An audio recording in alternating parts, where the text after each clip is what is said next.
Hello and welcome to our channel Cinescribe. तो दोस्तों, आज हम जिस फिल्म को डिस्क्राइब करने जा रहे हैं उसका नाम है पेंगुइन ब्लूम, जिसे ग्लेंडिन आइविन ने डायरेक्ट किया है। इस फिल्म से आपको बहुत कुछ सीखने को मिलेगा और ये सिर्फ कहानी नहीं बल्कि एक सच्ची घटना पर आधारित फिल्म है। चलिए शुरू करते हैं। तो एक ब्यूटीफुल ड्रीमी सी प्लेस से फिल्म शुरू होती है, एक बच्चे नोआ से, जो अपनी माँ की तस्वीरों को रिकॉर्ड करके बैकग्राउंड से ऑडियो भी दे रहा है और उसमें फोटो के साथ अपनी मॉम डैड की स्टोरी भी बता रहा है कि कैसे वो दोनों बचपन से ही एक साथ थे, फिर उन्होंने शादी की और फिर वो खुद पैदा हुआ और फिर उसका भाई रूबिन पैदा हुआ और उसकी तस्वीरें भी लेता है। फिर तीसरी बार उसकी मदर माँ बनी, जिससे उन्हें फिर बेटा हुआ ऑली। ये तो थी ब्लूम्स फैमिली की प्यारी सी स्टोरी। लेकिन आगे नोआ बताता है, लास्ट ईयर एक घटना घटी जब बच्चे डिज्नीलैंड जाना चाहते थे, पर उनके पेरेंट्स ने डिसाइड किया कि वो थाईलैंड जाएंगे। सब अच्छा चल रहा था, पूरी फैमिली वहाँ खूब एंजॉय भी कर रही थी। नेक्स्ट डे ऑली और उसके दोनों भाई मॉम डैड के साथ टेरेस पर थे कि उनकी मदर टेरेस से सडन गिर जाती है और बस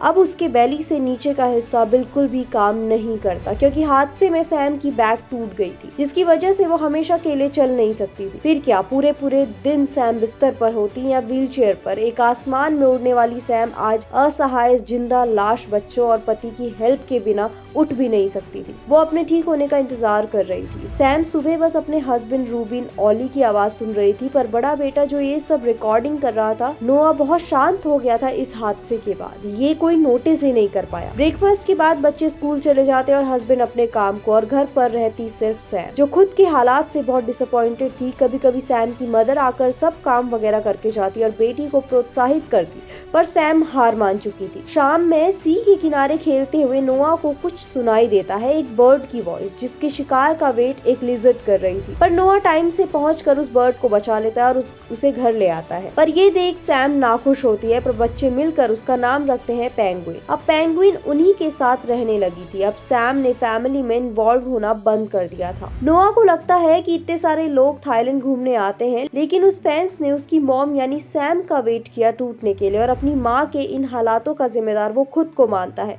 क्योंकि वही था जो अपनी मॉम को व्यू दिखाने के लिए टेरेस पर लेकर गया था। नेक्स्ट डे नोआ स्कूल जा रहा था, तो वो सैम से पेंगुइन का ख्याल रखने को कहता है, क्योंकि उसकी थोड़ी तबीयत ठीक नहीं होती। लेकिन सैम को पेंगुइन बहुत इरिटेटिंग लगती है और वो उसकी चर्पिंग को इग्नोर करने के लिए लाउड म्यूजिक बजाती है। पर कुछ देर में वो वापस आती है तो पेंगुइन अपनी जगह पर नहीं होती। जब सैम उसे ढूंढने लगती है, तब पेंगुइन सैम को बहुत परेशान करती है, लेकिन पेंगुइन शहद में गिरने से काफी डर जाती है। लेकिन सैम उसे बचा लेती है और पहली बार वो मुस्कुराती है।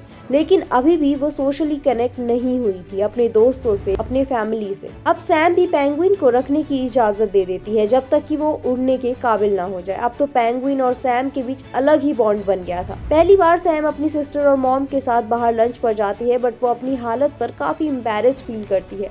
और हादसे से पहले वो एक नर्स हुआ करती थी, आज उसकी फ्रेंड ब्रॉन, जो उसी के साथ काम करती थी, उसे देखकर सैम काफी सैड हो जाती है। घर पहुंचकर वो अपनी सारे फोटो फ्रेम्स तोड़ देती है, क्योंकि वो ठीक होने की उम्मीद छोड़ चुकी थी। जब सैम के बच्चे और हस्बैंड वापस आते हैं, तो ये सब देखकर डर जाते हैं। सैम का हस्बैंड काफी नाराज हो जाता है, क्योंकि वो इतने टाइम से सैम को इतना डिसअपॉइंटेड देख रहा था, और कैम अपना 100% देकर भी सैम को खुश नहीं रख पा रहा था। इसका उसे बहुत दुख था। आज पहली बार सैम पेंगुइन की वजह से घर के बाहर कदम रखती है और उसे बहुत सुकून मिलता है, और वो पेंगुइन को उड़ने के लिए प्रोत्साहित भी करती है। पर पेंगुइन उड़ नहीं पा रही थी। ये देख उसका हस्बैंड सैम की तस्वीर लेता है और सैम को बोटिंग के लिए कहता है, पर वो नाराज हो जाती है और दोनों हस्बैंड वाइफ लड़ पड़ते हैं। सैम गुस्से से कमरे में चली जाती है। तभी पेंगुइन जोर जोर से उसके गेट के आगे चर्प करती है। नोआ जब देखने जाता है तो उसकी मॉम को नीचे जमीन में गिरा हुआ पाता है। वो उसकी मदद करता है। तभी पेंगुइन सडन उड़ने लग जाती है और सब खुश हो जाते हैं, और कैम सैम को लेकर बाहर जाता है, जिससे वो पेंगुइन को उड़ता हुआ देख पाए, और वो सच में बहुत खुश होती है। सब पेंगुइन के लिए चीयर अप करते हैं। पूरी फैमिली सैम के साथ काइकिंग के लिए जाती है, लेकिन अभी भी सैम को हिम्मत नहीं आई थी। पर सैम को देखकर वो भी कोशिश कर रही थी। वो धीरे धीरे ट्राई करती है। काइकिंग करवाने वाली ट्रेनर सैम को पानी में आने को कहती है। पहले तो वो मना करती है, पर खुद को वो पानी में छोड़ देती है, पहली बार आफ्टर द एक्सीडेंट, और उसे बहुत अच्छा फील होता है। वो अपने हस्बैंड कैम को थैंक्स करती है, पहली बार। अब डेली सैम में प्रोग्रेस नजर आ रहा था, और वो बहुत खुश भी थी।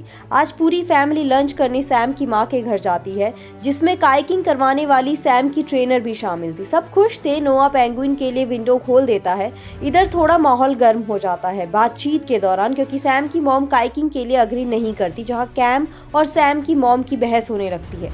तभी पेंगुइन की लड़ाई दो और बर्ड से हो जाती है, जो बिल्कुल उसी की तरह दिख रही थी।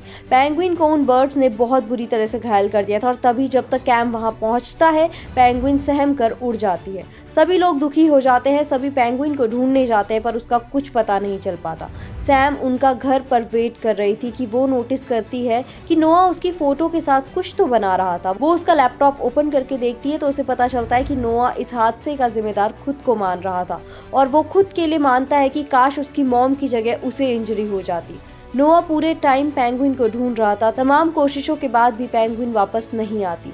अब नोआ ने मान लिया था कि पेंगुइन और उसकी माँ के साथ जो भी हुआ उसका वही जिम्मेदार है।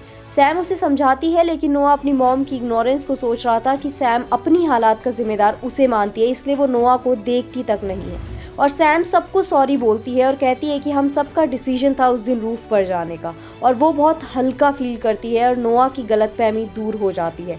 अब सैम बहुत तेजी से काइकिंग करने लगी थी और बच्चों के लिए लंच तैयार करती है। सब कुछ नॉर्मल हो रहा था। सभी सैम को वहीं लेकर जाते हैं जहां वो पहले अक्सर जाया करती थी, और वो बहुत खुश थी। सब पिकनिक से घर वापस आते हैं और तभी सबको पेंगुइन की आवाज़ आती है। वो वापस आ चुकी थी। घर की हैप्पीनेस वापस आ गई थी। सब बहुत खुश थे। वापस से सैम अपने सारे टूटे हुए फ्रेम्स दीवार पर लगाती है। फिर एक दिन पेंगुइन उसे सिखा कर जाती है कि जैसे वो खुले आसमान में उड़ रही है, वैसे ही वो सैम को भी हिम्मत दे जाती है। पर आप बिलीव नहीं करेंगे कि इस मोटिवेशन के साथ सैम ब्लूम ने वर्ल्ड काइकिंग चैंपियनशिप में हिस्सा लिया और 2 बार वर्ल्ड अडेप्टिव सर्फिंग चैंपियन भी बनी। तो फ्रेंड्स, कैसी लगी आपको ये मोटिवेशनल फिल्म पेंगुइन ब्लूम्स? हमें कमेंट करके जरूर बताएं, और साथ ही चैनल को लाइक, शेयर एंड सब्सक्राइब करना ना भूलें। धन्यवाद।